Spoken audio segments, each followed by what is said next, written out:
Hello students, welcome to my YouTube channel Dhyani classes. If you're watching my video for the first time, do subscribe my channel, hit the bell icon so that I get notified whenever new video will be uploaded. So in today's video, we'll cover the address written by Marga Manko from class 11 CBSE part 2. So let's get started.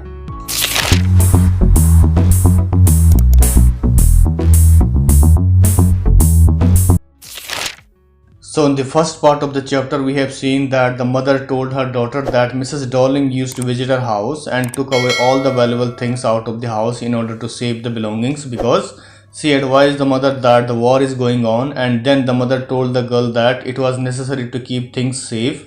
But then her daughter was not satisfied at all because she was frightened losing all the valuable things from her house.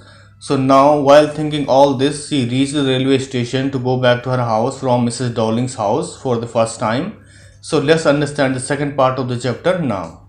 I was walking in a familiar place again for the first time since the war, but I did not want to go further than was necessary.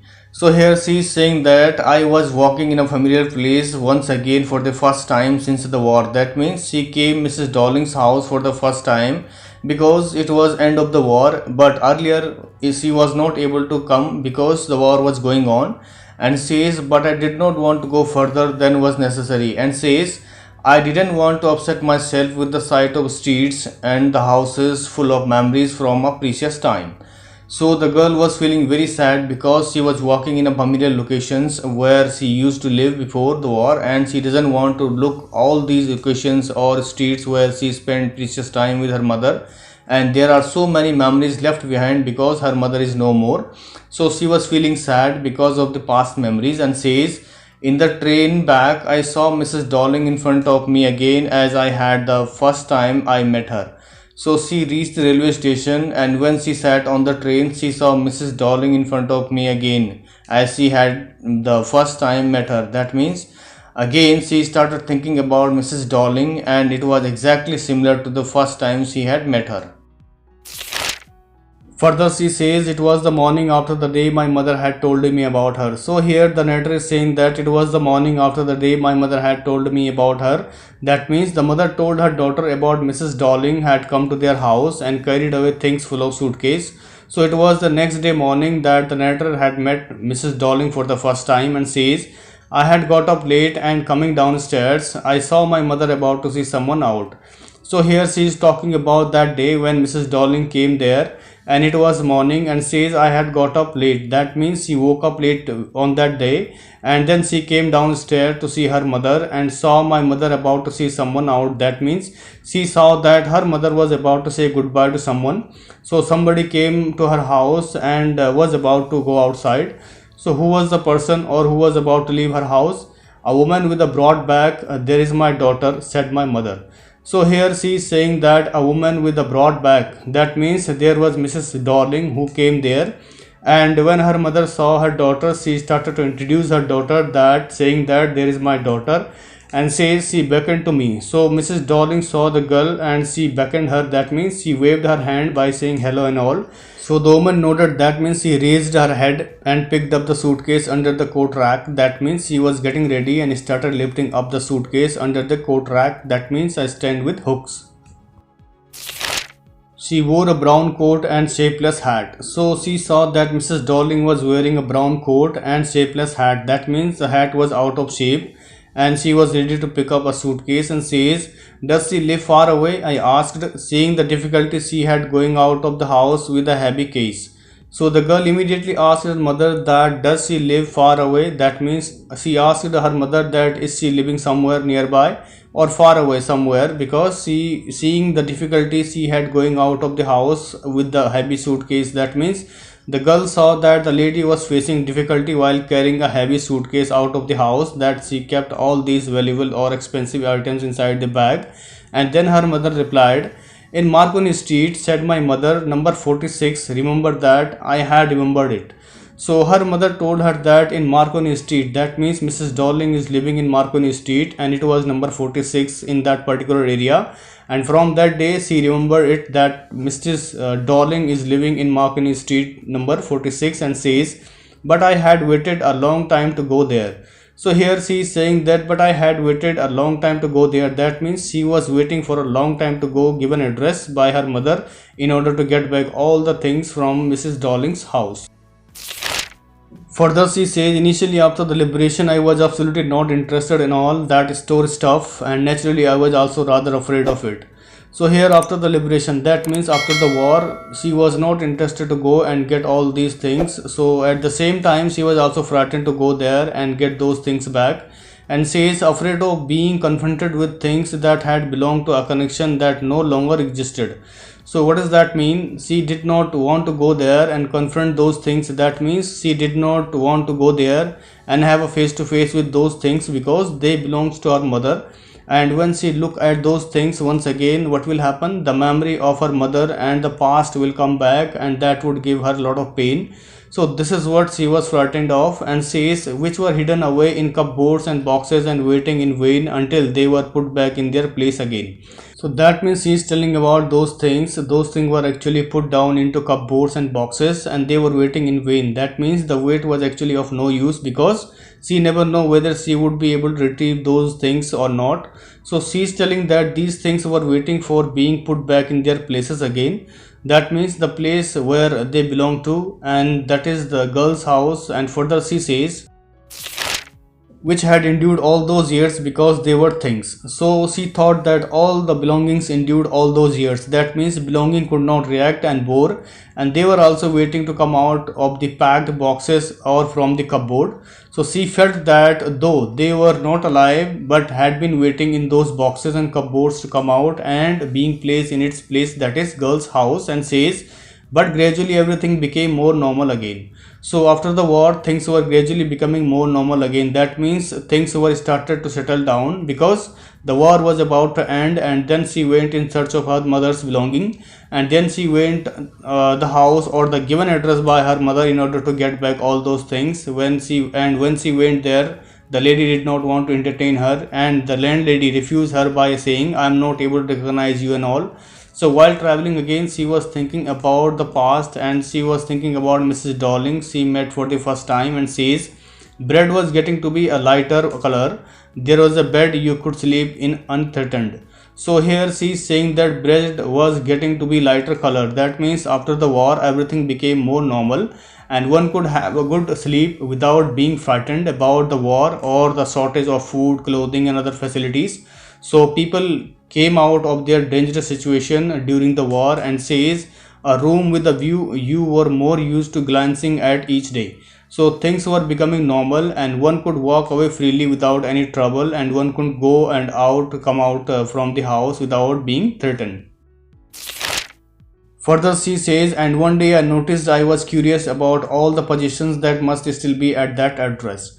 So here the narrator is saying that one day she was thinking about the valuable things that Mrs. Darling used to take away from her house.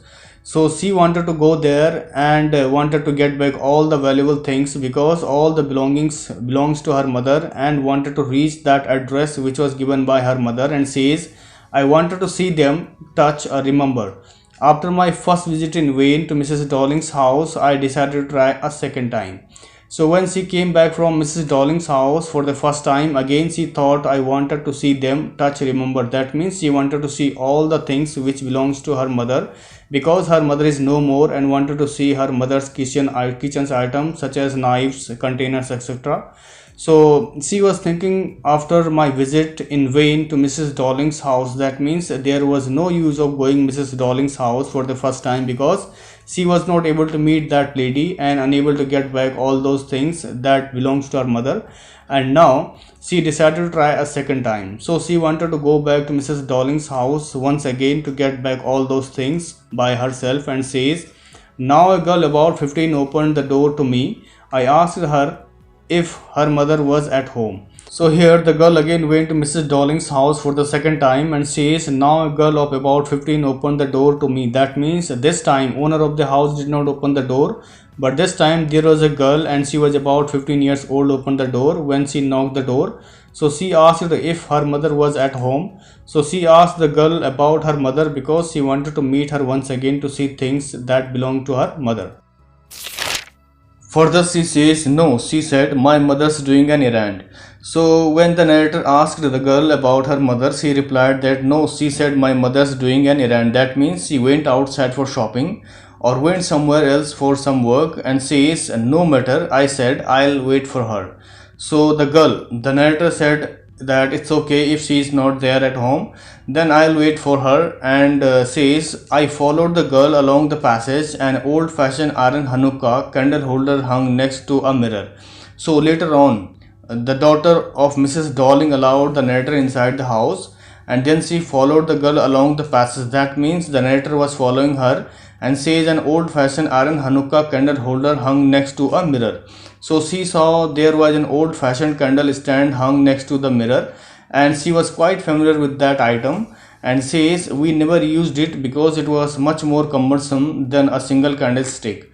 So the narrator remembers that old fashioned iron Hanukkah candle holder and says we never used it because it was much more cumbersome than a single candlestick. So she remembered that it belonged to her mother, and tell her that they used that candle iron stick because it was cumbersome, then that means it was not comfortable than a single candlestick. Won't you sit down? Asked the girl. So here the narrator is saying that I went inside the house with Mrs. Darling's daughter, and she asked the narrator, won't you sit down? That means the girl asked her to take her seat and sit comfortably, because the girl doesn't know why the narrator had come to her house, and says she held open the door of the living room and I went inside past her. So as soon as the narrator went inside the house, she held open the door of the living room. That means she opened the door of the living room and went inside, and suddenly she started recalling memories from the past because something kept inside the room that belonged to her mother, and says I stopped horrified. I was in a room I knew and did not know. So here she is saying that I stopped horrified. That means suddenly she stopped in front of the door and became frightened or surprised to see something there inside the room, and says I was in a room I knew and did not know. That means it was somebody's house where she never been, and she became surprised because of the belongings were dumped there inside the house and all the things were lying on the floor. So seeing her mother's valuable things lying on the floor, she stopped and was horrified for a moment, and she forgot where she was, and says, I found myself in the midst of things I did want to see again, but which oppressed me in the strange atmosphere. So the narrator became very sad to see the conditions of the belongings and the way they are lying on the floor. So it was a very strange atmosphere for her at that time, and she felt very sad because she never expected such a strange situation, how her belongings are lying on the floor. So she felt very depressed because of the way it was lying all around, and says, or because of the tasteless way everything was arranged, because of the ugly furniture or the muggy smell that hung there, I don't know. So here she is saying that, or because of the tasteless way everything was arranged. That means she was feeling very sad on seeing her valuable belongings and the way the things were kept in that room, and it was not arranged properly. And says because of the ugly furniture or the muggy smell that hung there. That means she saw the furniture were full of dirt, and there were many things with the musty smell. That means smell from dump or rags were coming from the inside the room, and says but I scarcely dared to look around me. So there was a smell all around, so she was not able to see the belongings for a long time because she was not happy at all. And there is also a muggy and musty smell that was coming around inside the room, and says the girl moved a chair and sat down and stared at the woolen tablecloth. So immediately the girl moved a chair. That means the daughter of Mrs. Darling gave her a chair to sit comfortably, and says I sat down and stared at the woolen tablecloth. So the narrator sat on the chair and looked at the woolen tablecloth. So what do you mean by woolen tablecloth? That means a tablecloth that is used to cover a table in order to protect the table from the scratches or stains. Further she says I rubbed it, my fingers grew warm from rubbing. So here the narrator came closer to the table that belongs to her mother and started rubbing her fingers, and her fingers became warm for rubbing. So she was very sad and depressed and wanted to touch all these belongings that were taken out from her house, and says I followed the line of the pattern. So she was rubbing her fingers as if she was very familiar with the tablecloth, and it might be her favorite one when it was in her house. And now that table is no more her because it was kept inside the Mrs. Darling's house, or the tablecloth belonged to her, and says somewhere on the edge there should be a burn mark that had never been repaired. So she was following the line of the pattern of the tablecloth, and she was able to find out somewhere on the edge there would be a burnt mark. That means she was able to find out burn mark, which she already knew that the table had a burnt mark somewhere that had never been repaired. So she recognized the table, that this table also belonged to her. And then the daughter of Mrs. Darling says, "My mother will be back soon," said the girl. So the girl told the narrator that just wait for a moment, my mother will be coming soon and you will be able to meet her also, and says, "I have already made tea for her. Will you have a cup?" So the later on the girl asked the narrator, "I made a tea for you," and offered her a cup of tea because she thought that the narrator would wait for her mother. "Thank you, I looked up. The girl put cups ready on the tea table." So the narrator thanked a girl for a cup of tea, and then the narrator says the girl put cups ready on the tea table. That means the girl served a cup of tea and kept the cups ready on the table that she was running from her finger, or the table that belonged to her, and says she had a broad back just like her mother. So that the narrator understood that she is the daughter of Mrs. Darlings because she had a broad back just like her mother, because the narrator already knew the physical appearance of Mrs. Darlings. So she recognized the girl looking at her just like her mother, and says she poured tea from a white pot. So the girl started pouring the tea from white pot because she had already kept the cup on the table, and says all it had was a gold border on the lid, I remember. So the narrator also understood that white teapot also belonged to her because it had a golden border on the lid. That means it had a golden border line on the top of the teapot. So in this way she remembered that white pot or white teapot is also belonged to her, and says she opened a box and took some spoons out. "That's a nice box, I heard my own voice." So later on the girl opened the box which was lying there and took out some spoons, and then immediately the narrator says, "That's a nice box." That means she also recognized the spoons as well, and started talking herself by saying, "That's a nice box." So this is the end of the second part of the chapter, the address. Let's look at the third part of the chapter in my next video. For more informative videos, do subscribe my channel, hit the bell icon so that you get notified whenever new video will be uploaded. So thank you so much for watching once again. Stay safe, stay healthy.